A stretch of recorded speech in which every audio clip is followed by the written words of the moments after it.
regard d'un homme, naturellement. Mais qu'est-ce qu'il a, cet homme?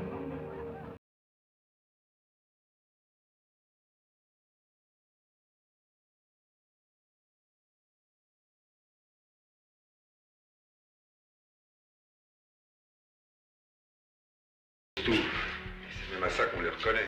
Salut à toutes, salut à tous, bienvenue dans cette nouvelle rétro du connard, je suis Joseph Ali et aujourd'hui on va parler de Dennis Hopper, Bounce. McGavin, jeune recrue un peu tête brûlée, et Bob Hodges, un policier avec quelques années de terrain et vétéran du Vietnam, sont amenés à faire équipe dans la nouvelle brigade anti-gang de Los Angeles, le Crash. Le soir de leur prise de fonction, Rocket, un membre des Crips, assassine lors d'un drive-by un membre des Bloods.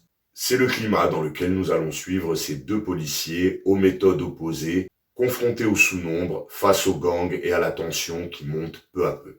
Une photographie réussie, c'est équilibré, sobre, esthétique, avec de la personnalité. La réalisation proche des policiers et avec beaucoup de plans immersifs donne parfois une petite impression de documentaire. Même chose pour les plans héliportés qui rappellent forcément les émissions de poursuite et d'arrestation aux États-Unis.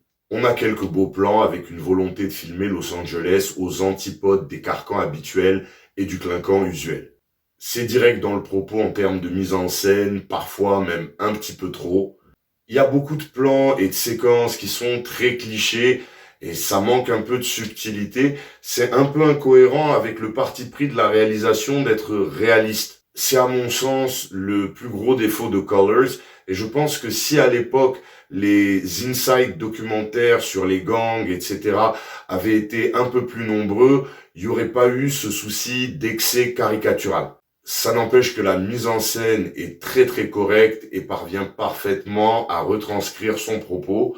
Un scénario très bien écrit, c'est sans doute le point le plus fort du film. Les personnages sont extrêmement bien définis, bien décrits. Dès les premières répliques ou les premières mises en situation, on sait tout de suite à qui on a affaire sans que ce soit fait grossièrement ou en manque de subtilité. Les différentes intrigues sont parfaitement définies, c'est pas du tout difficile à suivre, c'est vraiment fait avec beaucoup d'habileté. Le casting, on a masse de beau monde. Robert Duvall qui campe ici, un policier avec pas mal de bouteilles, qui n'est pas sans rappeler le personnage qu'il jouera plus tard dans Chute libre, dont vous pouvez retrouver la rétro ici ou ici. Et comme d'habitude, le taf est super propre. Sean Penn en jeune recrue, un peu insolent et BG, ça le fait grave.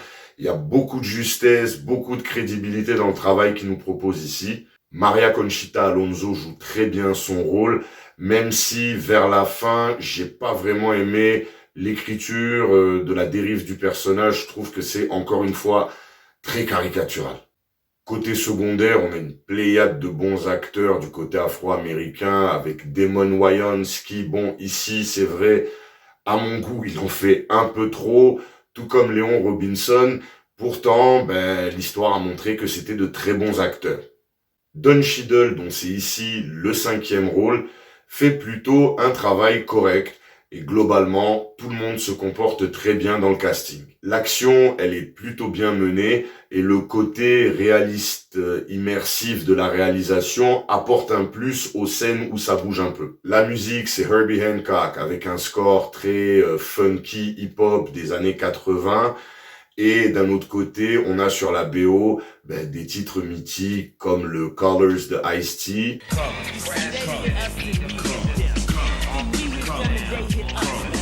Ou encore Paid in Full, le classique culte de Eric B. and Rakim.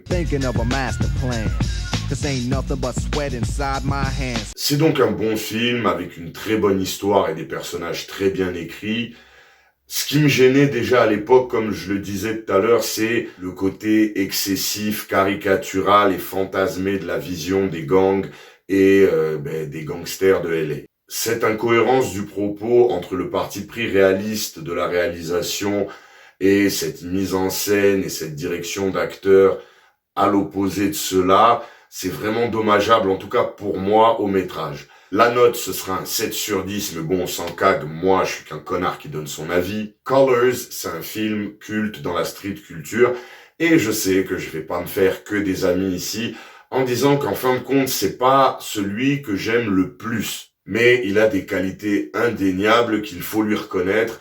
Déjà, l'histoire est très très bien écrite, et ensuite le travail exécuté par Sean Penn et Robert Duvall est vraiment très appréciable. C'est bien rythmé, c'est assez efficace, mais définitivement le côté excessif et caricatural m'a vraiment beaucoup gêné. Je l'ai découvert en VHS, je crois à l'époque en 1990, et je l'ai revu 2 ou 3 fois après. Je le recommande parce que c'est vraiment un film culte dans la street culture, et pour tous les gens qui aiment bien ce genre de film, c'est important de l'avoir vu. J'ai préféré à l'époque des films comme Envers et contre tous et Sans rémission, qui sont sur le même thème, et on en reparlera d'ailleurs dans cette émission sous peu. Voilà, ce sera tout pour cette rétro. N'hésitez pas à me dire en commentaire votre avis de connard à vous. Abonnez-vous pour ne pas manquer les futurs contenus. Mettez des pouces pour me motiver gratuitement. Et si vous voulez me motiver un peu plus, vous pouvez faire un don sur Tipeee ou Paypal. Les liens sont en description. Je vous dis à très très vite. D'ici là, take care. Cheers.